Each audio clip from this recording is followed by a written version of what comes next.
नमस्कार जय जगन्नाथ शुभ सकाळ मु लिपुन आपण मानक पाई नेकी आसीछि आज सकाळर केतोटी गुरुत्वपूर्ण खबर सेतिपाई वीडियो को शेष पर्यंत देखिबाकू मोर अनुरोध चलंतु आज सकाळर खबर उपरे नजर पकाइबा किंतु ता पूर्वरु जदि आपण माने एजाय हम चैनल को सब्सक्राइब करनाहंती ताहाले एबे ही सब्सक्राइब करी पाखर दिबा बेल आइकन दबाई ऑल उपरे क्लिक कर दियंतु।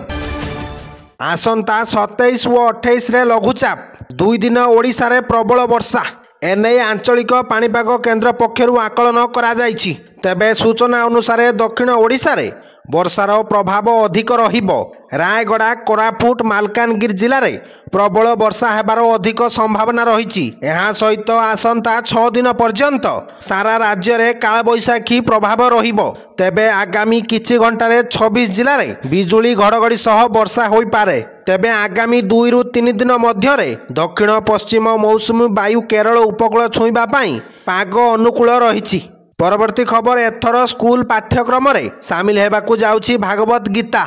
तेबे विद्यालय रे पढ़ुथिबा पिलामानंकु भागवत गीता पढ़ा जिवो किंतु भागवत गीता पढ़ाले मध्य तांकु नेई किछि परीक्षा करा जिवो नाही, केवल ओरल एजुकेशन भाबरे पाठ्यक्रम रे सामिल करा जिवो। तेबे आसंता डिसेंबर रु भागवत गीता पढ़ी पारंती ओ एही परिप्रेक्षी रे अभिभावक माने एहा सुनी बहुत खुशी होई जाइछंती, कारण आजिकाली पिला माने रामायण महाभारत भागवत गीता रे कोन होइतिला किछि कहि पारु नाहंती। तेणु विद्यालय रे जदि पढ़ा जिवो ताहले पिला माने सब किछि जानी पारिबे। Bureau report Odisha news.